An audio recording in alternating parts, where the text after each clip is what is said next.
Pema e fundit dhe fillimit të vitit bart një tjetër gravitet tek fëmijët e çdo moshe. Zbukurimet janë si frutat që ne presim të na japin jetë.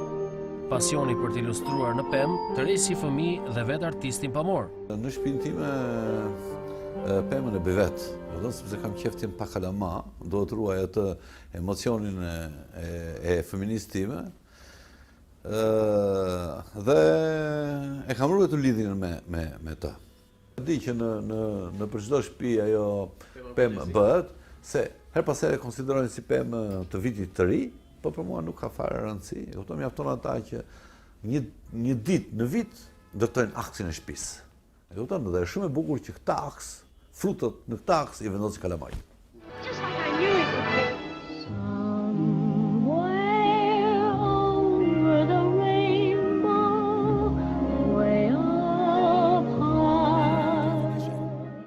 Shpesh nëpër filmat me motive legjendash si tek Pocahontas apo Magjistari i Ozit kemi kërkuar nëpërmjet Dorothy's pemën ose drurin që këndon.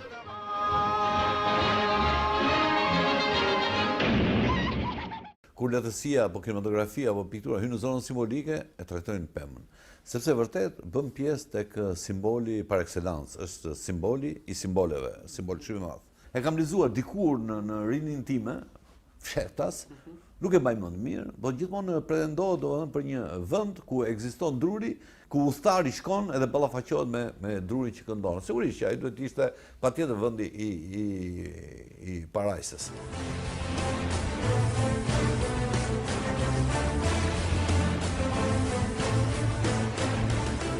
Magjika te pema e jetës rezultohet që në fillimet e njerëzimit, me dy njerëzit e parë në kopshtin e Edenit. Në dy pemë, flitet gjithmonë për dy pemë, sepse në traditën e vjetër, këto dy pemë kanë pas tjetër pamje, ka qenë pema e jetës dhe pema e vdekjes. Ndërsa në Bibël neve jemi pikërisht në këtë mënyrë. Unë i unifikoj të dyja.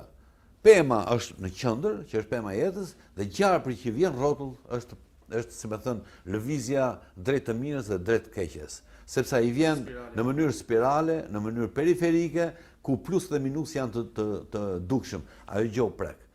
Bile shumë frutin e kanë konsiderojnë moll, për shembull. Fruti nuk ka qenë moll, domthonë fruti i mëkatit nuk ka qenë moll. Çfarë ka qenë fruti i mëkatit? Nuk e di, ka qenë frut thjesht. Megjithëse ka qenë një gjë e cila ishte e papjekur, edhe piqej, edhe kalbej. E kupton? Nuk ishte pse ta madhe molla këtë ngarkesë. E quhet moll, por e madhe le ta quajmë moll.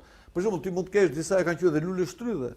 Pema në këtë mënyrë pastaj ka filluar që të penetrojë shumë edhe tek problemi moral, si më thënë. Pemën e kanë konsideruar si një simbol të përkryer për të demonstruar mëkatin. Për shembull, rrënjët e pemës i kanë konsideruar si mëkati fillestar. Trungun e pemës e kanë konsideruar si mëkati trashëguar. Gjithnajat i kanë konsideruar si mëkati kolektiv. Fruti është mëkati personal. Do mos sipas asaj. Dhe ky, meqense mendohet që neve sot marrim në përduar frutin e kalbur, detyra jonë është tash që ne të marrim frutin e shëndosh, frutin e pjekur, jo frutin e papjekur dhe frutin e kalbur, po të jemi në mes, si më thënë.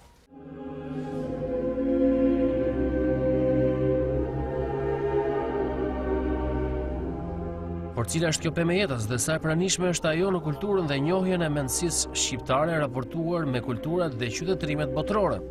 Studiuesi dhe artisti pamor Gazmend Lega na hap disa nga portat e një realiteti ku magjikja zbulohet përmes simbolit të pemës së jetës.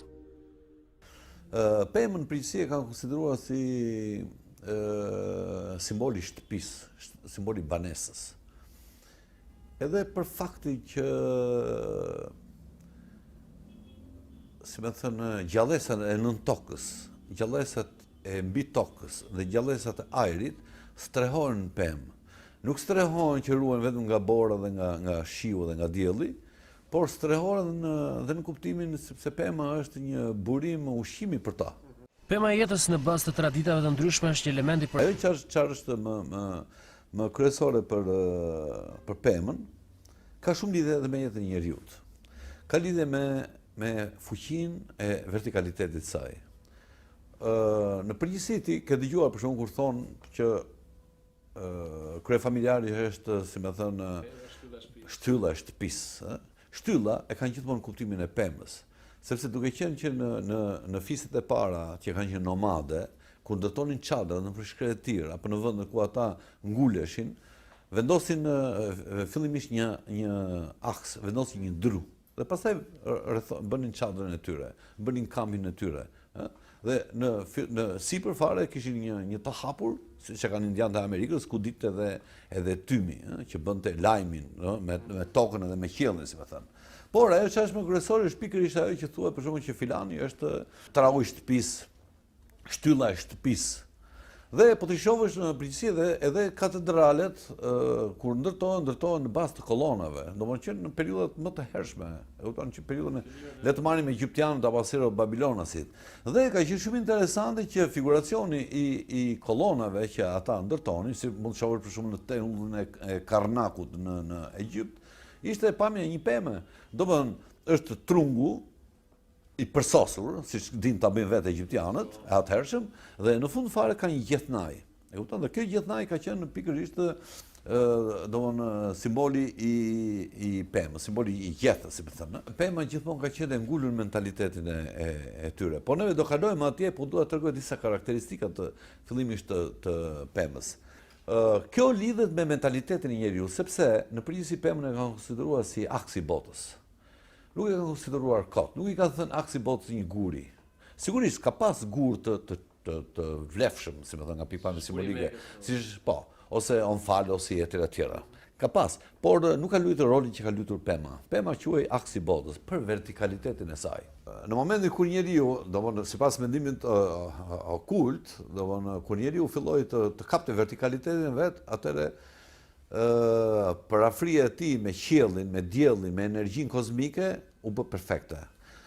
Dhe kjo mund të shpjegohet bie fjala sepse në lindje ti mund të kesh dëgjuar për çakrat, për ato portat që hapen në trupin e njeriu, të cilat janë të renditura 7 çakrat në kolonën vertebrale të njeriu, ku depërtohen gjithë energjia kozmike dhe lidhet me punit të tyre ende në zgavrat e pemëve. Janë bërë ndërmjetëse të domosdoshme ndërmjet tribotëve. Një nga karakteristikat e tjera të pemës bie fjala është çfaqja e saj në 3 nivele. Pema fle në tokë, çfaqet mbi tokë me trungun e saj edhe pastaj del në sipërfaqe, bashkon me qiellin, bashkon me anë të degëve, me kurorën e saj dhe me frutet. Treshi është një shifër e madhe. Po të marrësh një stol me 3 këmbë dhe ti ta vendosësh në të gjithë sipërfaqet e drejta apo të pjerta, stoli me 3 këmbë nuk lëviz. E kupton se ka soliditet. Dhe është figurë mashkullore. Por treshin, e kupton, ose këtë, si më thënë, këtë pamje tridimensionale që ka, ajo lidhe me pamje tridimensionale që kemi neve. E kupton, neve kur i shohim objekte, i shohim tridimensionale. Gjartësi, gjërësi dhe lartësi, tridimensionale. Pema e ka këtë lloj vetie. Pema ushqehet me 4 elementet, bashkon 4 elementet. Në tokë, ajo merr tokën edhe ujin, i cili i ushqyer me minerale. Kur del në sipërfaqe, ai ushqehet nga zjarri, që është dielli, rrezet e dritës, edhe nga ajri. Dhe janë 4 elementë. Në përgjithësi, për shembull, shohësh ka këta që rikujtojnë fiset primitive që nuk duan as automobilin, as kompjuterin e tjerë, jetojnë mbi pemë. Është lidhur shumë ngushtë me falusin, me energjinë mashkullore, për vertikaliteti, për hovjen përpjet të trungut pemës. Po është shumë interesante se si pema nuk është mashkullore, pema është androgin. Është androgin në kuptimin që trungu i pemës është mashkullor, është energji mashkullore, ndërsa kurorën e pemës e kanë konsideruar gjithmonë frutin, e kanë konsideruar femërore.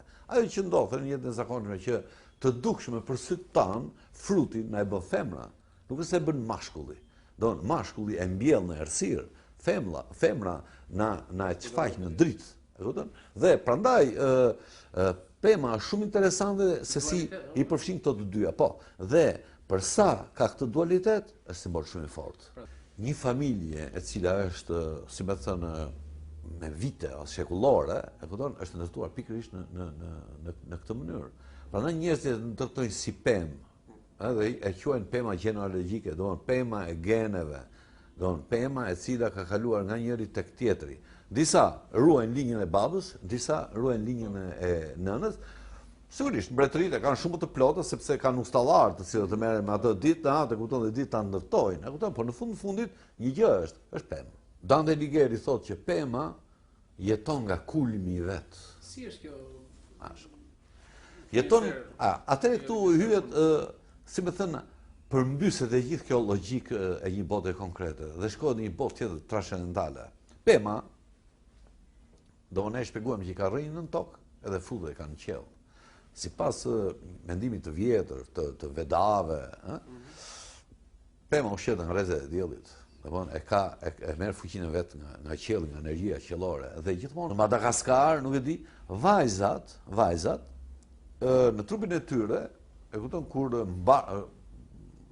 kur duhet ta identifikojnë veten e tyre me përçuese të pjellorisë apo të jetës, e vizatojnë në trupin e tyre pemë me rrënjë lart, edhe gjithë degët dhe fruti i pemëve dhe gjithë shkon poshtë barkut të saj. Dhe aty mund të bashkohet për shembull ky mendim primitiv me mendimin elokuent të mesjetës, kur ka ekzistuar Dantja, i cili ka njoftur mirë këtë lloj mendimi. Nuk është se ka qenë një person që e ka futur kot, sepse gjithë kjo dituria e vjetër, dituria e kulte, dituria e fshet është transmetuar. Pastaj kush e ka kapur, e ka kapur. Në popujt primitiv, kur donin të bënin ato festat e mëdha të magjisë zezë, merrnin pemën dhe e lynin me gjak. Gjethet e pemës e lynin me gjak dhe e ngulin në tokë me gjethe, rrënjët e pemës rrinin përpjet dhe e dinin. Shtriga dhe shtriganës, e kupton? Do binin ka i simbol, e kupton, por e bënin të kundërtën e asaj dhe e lyenin me gjakun e njeriut, me gjakun e sakrificës. Është po njëjta gjë që ndodh, për shembull, që magjia e zezë, për shembull, bën të njëjtën lutje, por nuk i thot amen, po i thot nema. Pema pastaj ka identifikuar perëndit. Për shembull, Osirisi ka qenë identifikuar me një pemë, ose Zeusi ka qenë identifikuar me një pemë. Tek neve mund të flitet për shembull për gjethet e Lisit në Dodon, ku si më thënë ishte si më thënë maksimumi i parashikimit, dhe pritërinjtë e Dodonës e bënin parashikimin e tyre në mjet të fshërimës së gjethet të Lisit. Çdo popull e ka pas dhe ja. Vjen fjala, po të shkosh sipër tek në popull gjermanik ku kanë qenë këta ku janë druidët, bie fjala për pemë të parë të tyre, kanë pasur Ugdrazilin. Pema Ugdrazil ka qenë një pemë aksi i botës ku rrënjët e kësaj peme, sipas mendimit të tyre, shkonin deri në qendër të tokës. Domethënë ishte lidhur mirë, domethënë bota mbaj me atë pemë, me pemën Ugdrazil. Dhe atje, për hatër të njerëzve, perëndia e tyre, Odini apo Votani, u var kokë poshtë. Dhe ke pellgu i rrënjës së kësaj peme, ai zbuloi, alfabetin runik, ku runët, ku ajo shenja e sesëve, periudhën e derit, jo, shenja e sesëve s-ja, ato sët janë marrë pikërisht nga runët, se mendoj që ishte shkrimi magjik. Dhe sot biles shumë magjistar, le themi, në thonjza, e hedhin fallin, e kupton, pikërisht në mjet tyre runëve, në mjet tyre gurëve, ku janë të shkruar gërma runike. Do mund të gjesh shumë, ose bie fjala, po të kujtohet ka pas një film tu për Carlo Magno, ku flidhej për shembull kur Carlo Magno përhapte kristianizmin për vendet nordike, në veri, në vendet gjermanike, druidët i faleshin Irminsul, quhej pema. E kupton që është Isesi Ugdrazil, e kupton Irminsul. Dhe kur ky e preu pemën, e dogji pemën e tjera, pastaj ata sipas filmit, në mënyrë konceptuale, ata u thënë.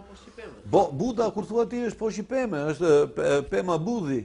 Do kur shkoi shëtiti, kupton, ul ka ajo pemë dhe atje ka ajo pemë, ai pastaj zbuloi, si më thënë, nirvanën dhe u transformua nga emri i tij që e kishte Siddhartha, që ishte një princ, i pasur, i dhënë qefeve. E kupton? Ai shkoi pastaj dhe u bë njëri i cili u dorëzua nirvanën, si më thënë, në thonjza, ju dorëzua. Ai nirvana hyri brenda tij dhe prandaj u quajt Buda, i iluminuari. Ky koncept është i pranishëm dhe në popullatrat e tjera, si ato të Siberisë, Amerikës së Veriut Dhe kjo na sugjeron një prani të mundshme të shamanëve midis popullsive indo-europiane të para. Kjo pema e madhe ku ishin dy zogj. Dhe të dy zojt ushqeshin në mënyra të ndryshme. Njëri zog qarkullonte në të gjithë kurorën e pemës dhe hante frutin e pemës. Zogu tjetër nuk ushqej fare me frutin, por ushqej me rrezet e diellit. Dhe çfarë bënte? Shikonte zogun e parë se si ky zog po ushqej.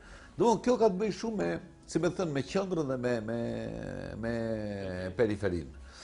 Dhe më vonë ky lloj miti filloi dhe këto dy zogj që ishin të dy të ndarë i përmblodhi i bëri një dhe doli zogu me dy kokë. Po kreu i zogut me dy kokë ose mbreti i zogut me dy kokë është shqiponja me dy grenare. Sepse nuk ke të bësh me mbretin, ke të bësh me perandorin, ke të bësh me më të mirin e më të mirëve, ke të bësh me më të bukurin e të bukurve, etj. Shikoj, gjithmonë pema ka qenë lidhur me dy kafsh. Është lidhur me shqiponjën, që ka të bëjë me qiellin, dhe me gjarprin, që ka të bëjë me tokën. Këto janë dy simbolet më të fuqishme, që janë simbolet e Zaratustrës, apo simbolet meksikane, etj. Edhe neve i kemi të pasqyrora këto. Pema është tamam si ajo grafeta, ajo qepja e rroba qepsit që qep qiellin dhe tokën. Pema ti mund ta gjesh në faqet e para të Testamentit të Vjetër. Ku flitej për shembull që kur ndërtua parajsa, e kupton, Adami rrinte në një kopësht, e kupton, ku në mes të kopështit në qendër rrinte pema e jetës. Dhe ky duhet të hante çdo gjë bashkë me çorin e vet, me Evën apo Havan, siç e kanë muslimanët, duhet të hante çdo gjë, çdo frut, por nuk duhet të prekte pemën e jetës. Pastaj ndodhi ajo që ndodhi ku krye ëngjëlli, djalli, gjarpri, dragoi, shumë edhe tregon në mënyra të ndryshme. I mësoi Evës se si të prekte pemën, e të mirës e të keqes. Dhe e preku në një moment kur ajo ishte e pakualifikuar. Ajo akoma nuk ishte bërë master që të kuptonte kush ishte e keqja dhe kush ishte e mira. E preku përpara kohe. Dhe meqense ajo ra në gabim, ra në mëkat, ajo nuk mund të vinte dot vetën, ja mësoi dhe Adamit mëkatin. Dhe në këtë kuptim njeriu ra dhe pastaj ato u përjashtuan, sepse Zoti, sipas mentalitetit të ebraik, edhe shumë mentaliteteve tjera, nuk donte që ata të prekin më pemën e jetës, që është aksi i akseve. Një pemë i lirë e cila komunikonte dikur mes tërgjyshit dhe i lajmëronte ata si orakulli i Dodonës për fatin që i priste të mbarat e vitit të ardhshëm, ishte pema njeri. Të shohim çfarë i ka përshpëritur ajo dhe mendjes së bukur të dietarit dhe artistit Gazleka. Do më pëlqente shumë që të isha përballë Krishtit, as nuk diskutohet. Po Krishti është edhe një refleksi i përsosur, edhe një personazh shumë të rëndësishëm në Melqisedekut, i cili nuk ka pasur as nën as babë. Do më qenë shumë kurioz si ka ardhur ky, sepse edhe Krishti ashtu ka ardhur. Ka ardhur me nën që njihet që ishte Maria, edhe me babën, i cilin njerëzit sot danë në dy pjesë, sa e besojnë dhe sa nuk e besojnë. Melqisedeku pikërisht ka qenë një nga njerëzit që ka bekuar Abrahamin apo Ibrahimin, sepse ishte Ibrahimi ose Abrahami ishte një shkallë më poshtë se sa ai ishte shkallë më lart. Pema e jetës preket me frutat e dashurisë. Ky është motivi miraveçar që ka shoqëruar çdo ndrim kalendarik apo stinor vitesh për njerëzorët. Ka dhe një element tjetër, e cilë është dashuri e madhe. Pema është dashuri shumë e madhe. Prandaj është dhe është përdorur mirë në gjithë traditat, në legjendat, në folklor, deri në ditët e sot, ditët moderne. Por, ajo gjë që mua më bërë në shumë përshtypje, është bie fjala ta quaj sentencë, apo nuk e di, po them, ai që thotë Krishti, ta duash armikun tënd si veten tënde. Një gjë që është shumë e vështirë. Edhe prandaj ne jemi shumë larg dritës. Ne strehoni akoma në errësirë. Edhe pse është e vështirë. Në kopshtin e zemrës, secili mund ta mbjellë, ruajë ta kultivojë me dashuri një pemë kaq të bukur.